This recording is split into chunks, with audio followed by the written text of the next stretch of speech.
Wow. Wow. Wow.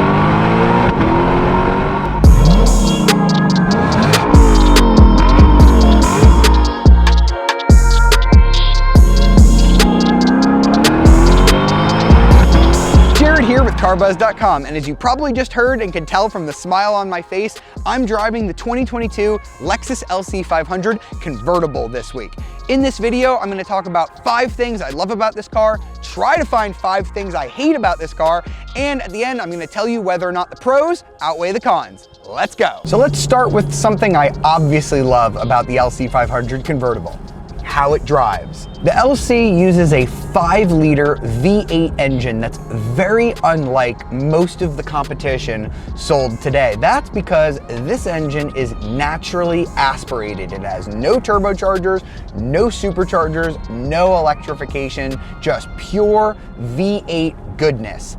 That means that when you rev it up to its 7,200 RPM redline, it sounds like this. Wow! If that doesn't make your ears quiver in delight, then I don't know what will. And all of that glorious noise doesn't come without a little bit of speed too. You get 471 horsepower, 389 pound-feet of torque. Lexus says that this heavier convertible version of the LC500 should hit 60 miles an hour in about 4.6 seconds. Now listen, if you're at all concerned with those 0.2 of a second, let me just remind you how good this car sounds and how much better you can hear it with no roof. Okay, so I will admit, oh, that sounds so good, sorry. Even though this car is decently quick, there are some much faster, much quicker GT cars out there. The BMW 8 Series, the M50i, and the Mercedes AMG SL both spring to mind, but they are more expensive than the LC. And let's be honest, those German options are quicker because they're turbocharged, but they don't sound like this. The Germans know how to make a V8 growl, but Lexus knows how to make it sing. I'd even go so far as to say that I prefer how the LC drives, especially compared to the BMW. Yes, the BMW and the Mercedes are much faster. They will crush the LC in a drag race or around a track, but I almost think that they are too devoted to their mission of going fast that they kind of forget to stop and smell the roses a bit. This LC is not a sports car. It is a GT, grand touring car, but the steering is so well balanced. The chassis is super comfortable. The suspension doesn't beat you up. It all comes together in such a harmonious way. It's brilliant. Honestly, Lexus nailed how this car drives. I think in the next 10 years, 20 years, whatever it is, when everything's electric and these beautiful naturally aspirated V8s are completely gone, we're gonna look back on this LC500 and just marvel at what Lexus was able to put together. This will be a work of art for a long time to come, and I really hope that one day I'm in the position to afford one of these, because it is simply one of my favorite cars that I've ever driven. So if I had to pick something that I hate about this LC500, I guess it would be the fuel economy. With gas prices where they're at right now, 15 mpg in the city, 25 on the highway, and a lowly 18 combined is not great. That being said, I think the fuel economy in this car is a little better than the EPA and Lexus say. I've been getting about 21 mpg combined so far, with a little bit of highway and a little bit of crazy driving like you just saw. And honestly, if you're willing to hypermile this car, just drop it into eco mode, keep it in 10th gear, go about 70 to 75 miles an hour, you can easily eke out over 30 mpg in this car. That's really not that bad for a screaming 5-liter V8. Unfortunately, there's a problem with this strategy. You're gonna be on the highway doing your 70 to 75 miles an hour, somebody's gonna be driving a little slow in front of you, and you're just gonna be tempted to shift over to that left lane and roar and go right past them. That engine just sounds too good to keep in 10th gear at like 1500 RPM, and then your fuel economy is gonna plummet. But if you're the type of person that has some self-restraint and you don't need to hear that glorious engine all the time, I've got a suggestion for you. If you want all of the stunning styling with none of the pain at the pumps, you should get the Lexus LC500H. If you get the hybrid version of the LC500, you trade in the glorious V8 for a sort of mediocre V6, but you do gain 2 electric motors, combining with the V6 to produce 354 horsepower.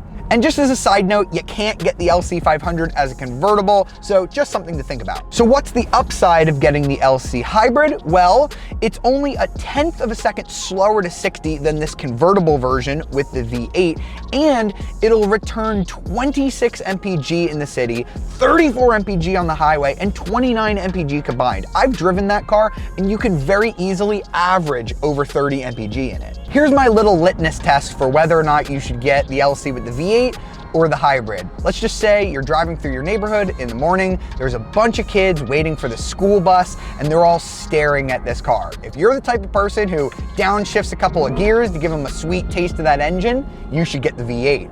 If you drive right past them and don't even notice, get the hybrid. And I do have one final gripe with this specific car that Lexus sent me this week that really won't affect most LCs if you order it the way I'm about to tell you. This is the first time I've driven an LC without the limited slip, and I'm finally realizing that it makes a huge difference. Without it, this car doesn't put down its power in a very linear way. It's a huge upgrade to get the limited slip diff, and if you're already spending $100,000 on this car, what is another $460? Then again, I guess you could go the other way and say that Lexus, for over 100 grand, why didn't you just include that as standard? And you can't just get the diff for 460 bucks. It makes you pick like a touring package, which is like another 8 grand. It's all good stuff you'd want. You get the nicer semi-aniline leather than what we get in this car. You get those beautiful 21-inch wheels that we have on this car on the outside, and you get a few other things like the Mark Levinson stereo. So honestly, I do think the whole package is worth it altogether, but it's kind of a shame that Lexus nickels and dime you when the car is already so expensive. All right, so now that we've checked out everything that I love and hate about the LC500 convertible out on the road, we're gonna check out the interior stuff, but now is a great time, if you've enjoyed this video so far, to leave a like, subscribe to our channel, and ring the notification bell to be alerted of our latest videos. Doing all of that stuff really helps us towards making great content like this video. Now, let's get back to the LC. So here inside the 2022 LC500, Lexus hasn't really changed much, and that is fine with me because this cabin is proof that Lexus still knows how to make a world-class interior. The Takumi craftsmanship in here is impeccable. I don't care which part of the interior you're looking at, every single element of this cabin is well designed. I'm talking about this lovely perforated leather steering wheel with these massive paddle shifters that are super easy to grab. I'm talking about things like this nice leather handle between you and the passenger. It feels super sturdy, and there's nice metal on the handle portion. Just take a look at these seats. They're like sumptuous thrones. They're so comfortable, but yet they have nice bolstering to hold you in while you're driving. Then there's the doors. Even the door is a work of art. You have these beautiful lines that flow all through it, and then you have this nice floating metal door handle.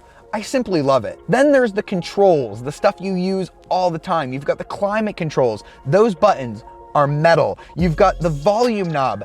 That's metal. It feels like you're turning an expensive hi-fi system from the 80s. This is true attention to detail. And one more thing I love about this interior, the gauge. This has been taken from the LFA supercar for a number of years now. I love how it has the tack in the middle, super cool. You push this button and the whole thing slides over. Again, super James Bond style. This interior shows that Lexus still knows how to do drama. Ooh, and last thing, check this out. So you might be wondering where the controls are for the convertible top, and you could search this cabin for like hours and not find it. It's hidden. You have this nice leather door that you wouldn't even know is a door. You flip that up and boom, there are your roof controls, hidden James Bond style. I feel so cool every time I flip that up. Now on to the one thing that I hate about this cabin, and this has been a Lexus bugaboo for a really long time. This car's Achilles heel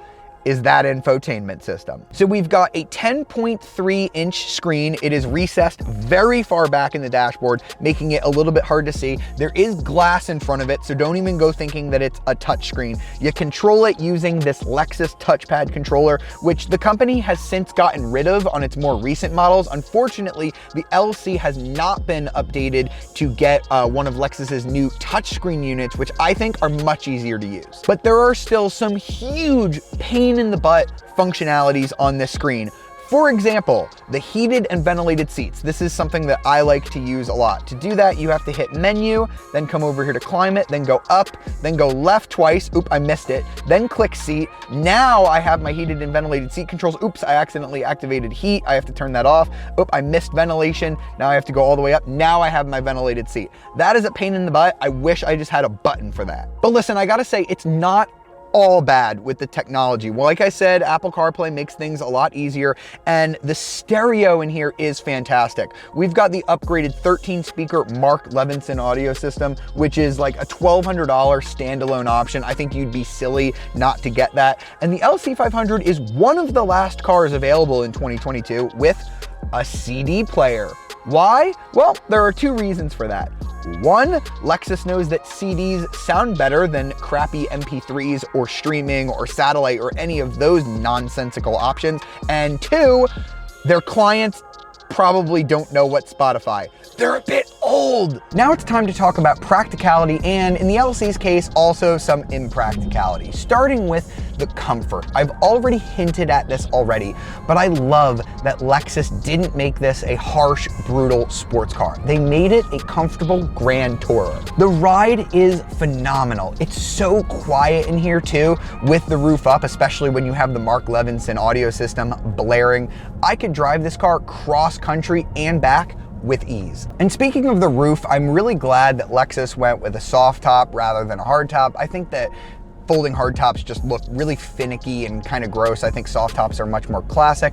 And this roof is very well insulated, as I mentioned, and it's pretty quick to go up and down, and you can open and close it at speeds of up to 31 miles an hour. So I'm gonna go ahead and lower it using the cool hidden James Bond switch. So Lexus says it'll take about 15 seconds for the roof to go down fully and about 16 seconds for it to go back up. It's very easy. You do have to hold the button the whole time. You've got a button for the roof and then another button to raise up all the windows. And when you have all the windows up and that little wind deflector behind you, it doesn't really disturb the cabin much, so driving with the roof down for long distances is not too much of a bother. Now on to the stuff that I hate. I mentioned that the LC500 is so comfortable, you could take it cross country. The problem is you're not gonna be able to bring much with you, whether that be stuff or people. This car does have a back seat, but it's a freaking joke. So I do like how you have one handle, you push the seat forward and it's going to electronically move forward. The problem is you've got the seat belt here in the way. Now you can unbuckle this little magnetic strap to move the seat belt. Now the person who is sitting in the front is gonna have to tear their rotator cuff trying to grab this, unless the backseat passenger just kind of hands it to him. But now I'm gonna show you what this back seat is like with the roof down, because I daren't try do it with the roof up. So you now put the seat back, it's gonna come back to its original position until ow, ow, ow, ow, ow, ow. It's gonna sense your knees and then it's going to stop right there. You can see that front passenger doesn't have a lot of space. I certainly don't have a lot of space. This back seat is just such a joke. Then there's the trunk, which you open using this little hidden button on the taillight.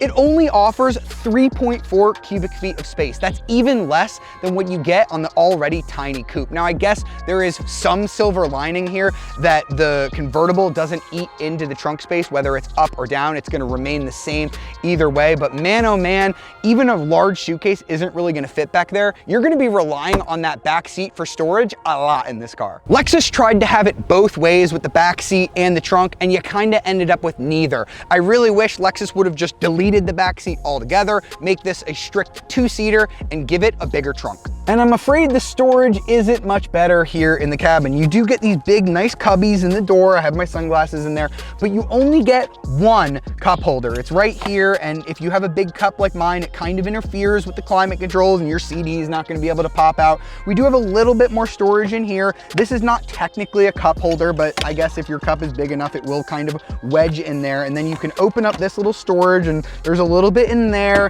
and there is this little cargo net down here for the passenger, and a glove glove box, but again, you're not fitting anything massive in here. Now back onto something that I love. I know this car is impractical, but it all just doesn't matter when you simply look at it. It is right in the back of your hand.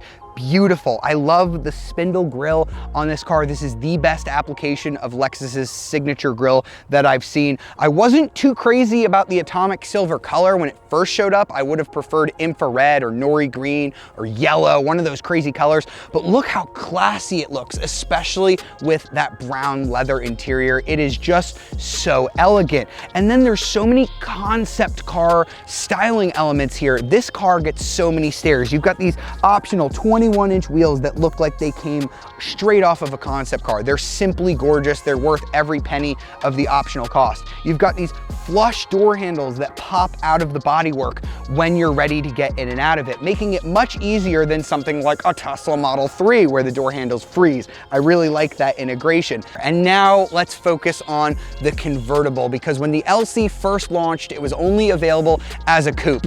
And then at the 2019 Detroit Auto Show, Lexus decided to show us what a convertible version of this car might look like. They chopped the roof off and we immediately said, please Lexus, please build that, and they did. I'm so happy that Lexus kept the fabric soft top roof rather than going for a folding metal roof. As we've seen, companies like BMW and Mercedes have both ditched those, showing that they were trendy and kind of ugly. So I think Lexus was right to keep this car as a soft top. I'm afraid we have to end this video negatively, because what I hate about this car is that I simply can't afford one. It's $102,000 to start for this LC500 convertible. The one we have is $106,000 as optioned, and it doesn't even have all of the stuff that I would want on it. If you're interested in that coupe model, it's gonna start at just $94,000, so you do save about 8 grand going for the convertible. Honestly, I think the convertible is worth every penny. And if you're interested in that LC500H that I mentioned, it starts at about 100 grand. So that was the 2022 Lexus LC500 convertible. Obviously, the pros highly outweigh the cons here. Yes, it's impractical. Yes, it's expensive. But if you're shopping for something like this and you've got 100K in the bank, who cares? You could probably afford a second car. Now, you could go spend that same 100K on the stock market and make a 20% return over X number of years, but where's the fun in that?